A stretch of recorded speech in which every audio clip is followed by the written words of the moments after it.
MDI school YouTube channel पर बच्चों आप लोगों का स्वागत है।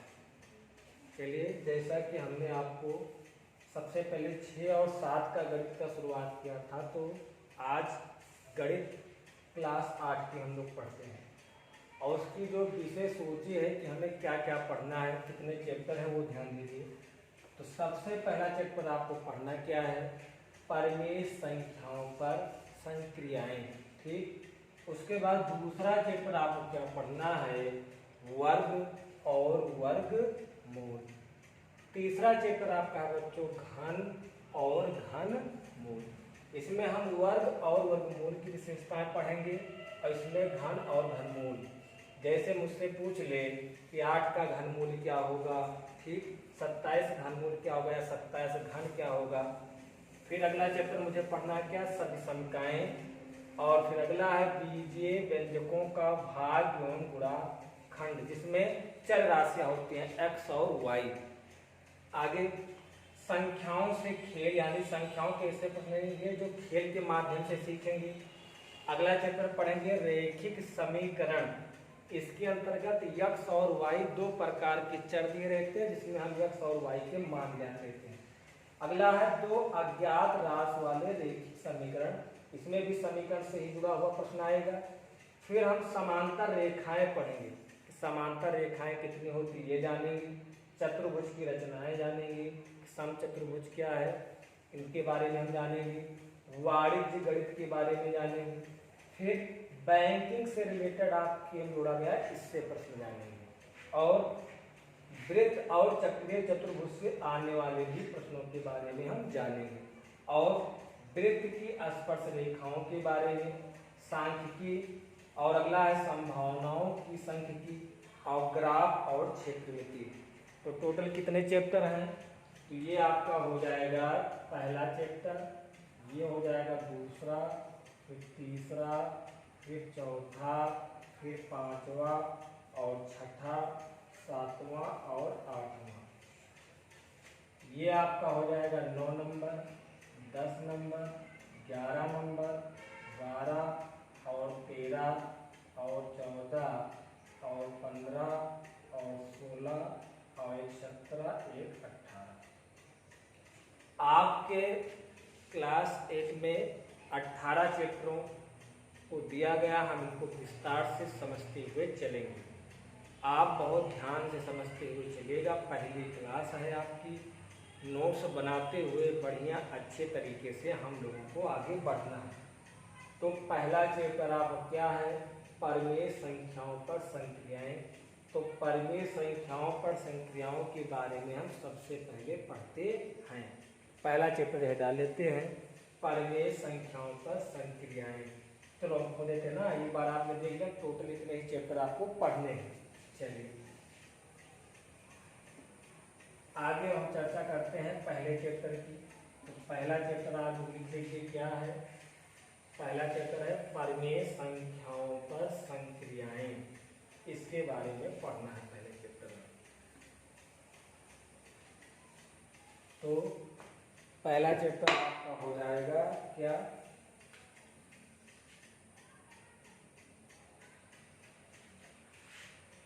पार्ट 1, परिमेय संख्याओं पर, परिमेय संख्याओं पर संक्रियाएं। परिमेय संख्याओं पर संक्रियाएं,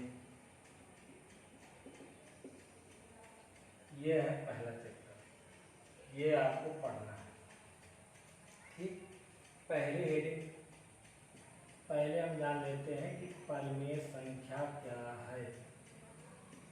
परिमेय संख्या क्या है, पहली हेडिंग ये होगा कि परिमेय संख्या क्या है। तो लिखेंगे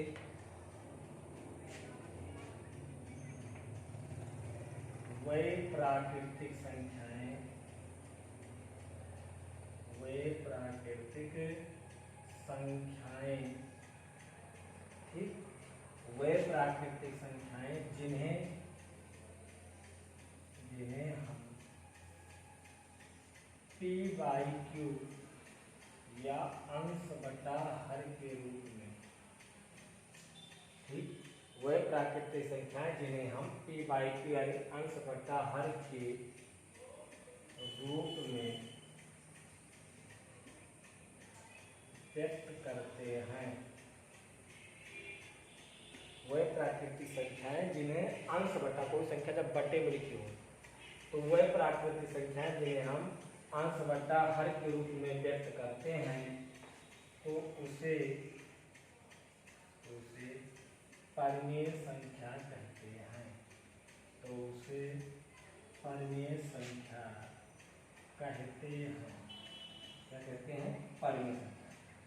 यानी कहने मतलब कि वह प्राकृतिक संख्याएं जिन्हें हम अंश बटा हर के रूप में व्यक्त करते हैं उसे परिमेय संख्या कहते हैं। क्लियर हुआ? जैसे में हम लिखेंगे क्या, हमने लिख दिया कि 5/6। अब आप कहेंगे कि ये संख्या हो जाएगी अंश वाली और बटे में जो 6 है वो हो जाएगी संख्या हर वाली। तो 5/6 अंश बटा हर के रूप में। आगे 0/1, अब ये भी क्या है? अंश बटा हर के रूप में। आगे 3/2 यानी 5/6, 0/1, 3/2। तो जो संख्या अंश बटा हर के रूप में लिखी जाए उसे ही हम लोग क्या कहते हैं? परिमेय संख्या कहते हैं। यानी वह प्राकृतिक संख्याएं जिन्हें हम पी बाई क्यू यानी अंश बटा हर के रूप में व्यक्त करते हैं तो उसे परिमेय संख्या कहते हैं। जैसे 5/6, 0/1, 3/2। आगे लिख देंगे आर। ये आपको हो जाएंगे क्या? परिमेय संख्या। यानी वह प्राकृतिक संख्याएं जिन्हें हम पी बाई क्यू यानी अंश बटा हर के रूप में व्यक्त करते हैं तो उसे परिमेय संख्या कहते हैं। ठीक, क्लियर हुआ? चलिए अगले नियम पे बढ़ते हैं।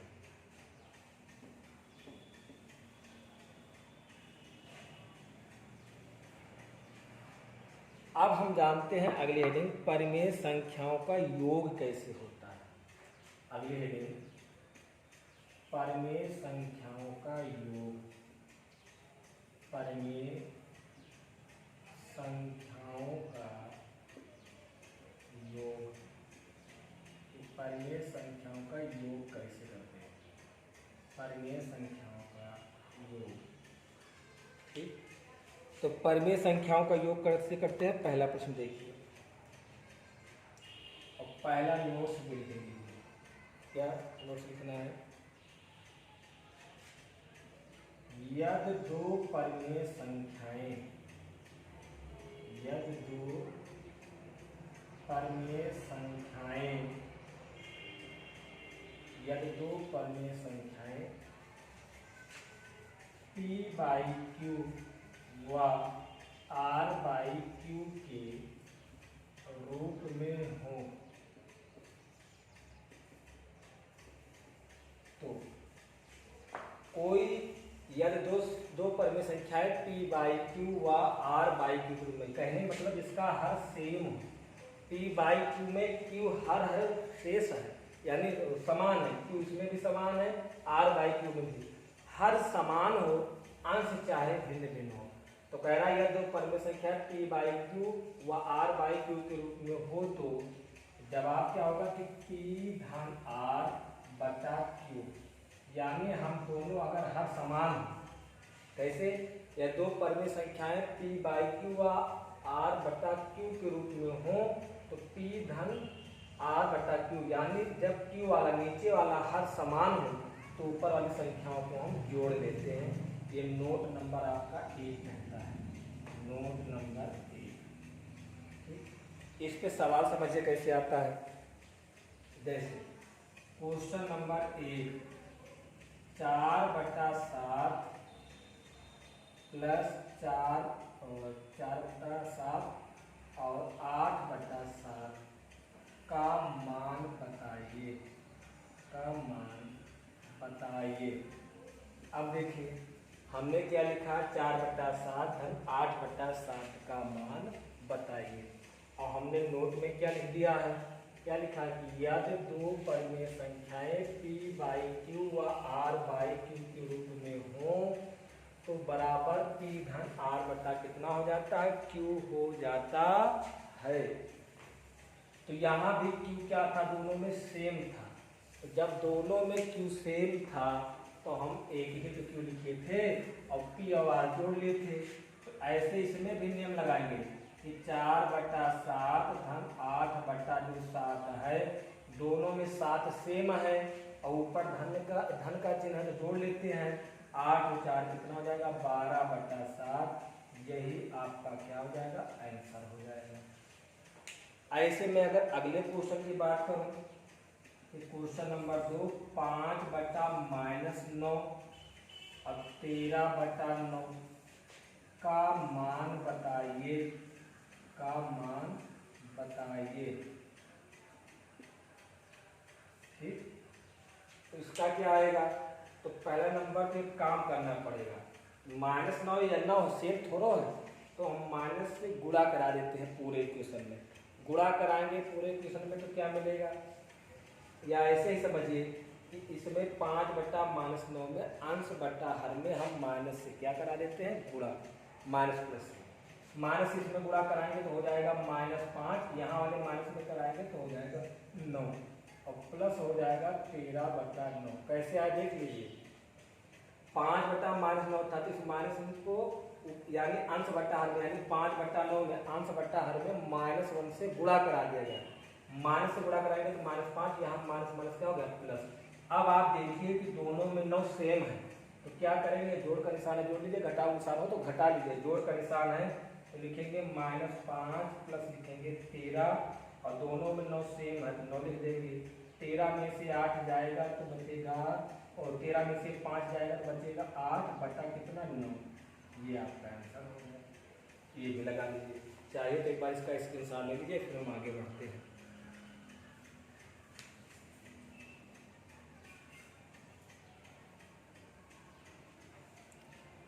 ठीक, अब आगे बढ़ते हैं, आगे सवाल समझते हैं।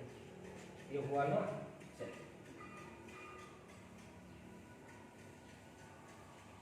अभी हम बता कौन सा रहे, या दो परिमेय संख्याएं p बाई क्यू व r बाई क्यू के रूप में हो, दोनों का जो हर है वो समान हो तो जोड़ का निशान रहता है तो जोड़ लेते हैं, घटाव का निशान रहता है तो हम घटा देते हैं, इतने ऐसी तो बात है। अगला क्वेश्चन इसे लिखते हैं, देखिए कैसे आएगा। अगला क्वेश्चन, प्रश्न अगला है,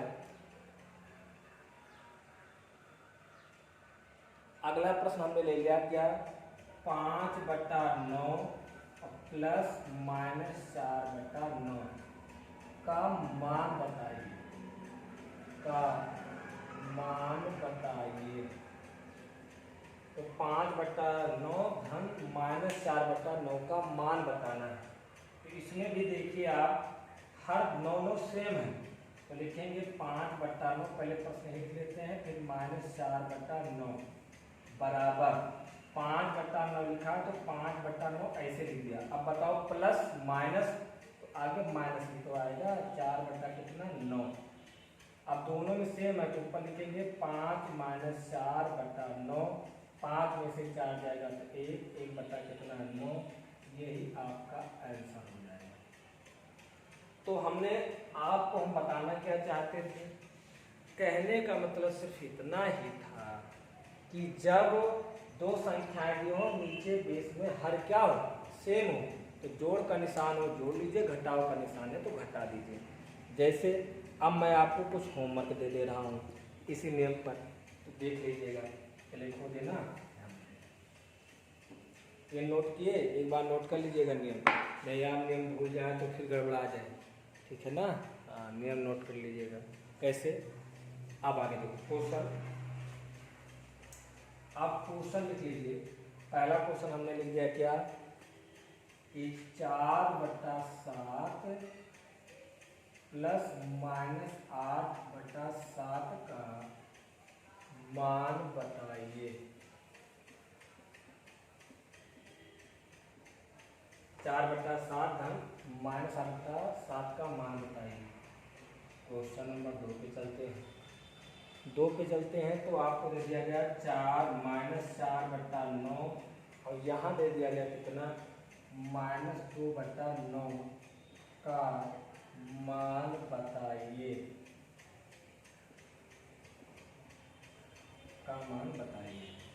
और क्वेश्चन नंबर आपको 3 दे दिया जाए, क्या देते हैं, कोई संख्या देते हैं 5/4 और -2 कितना हो जाएगा 4 का मान बताइए।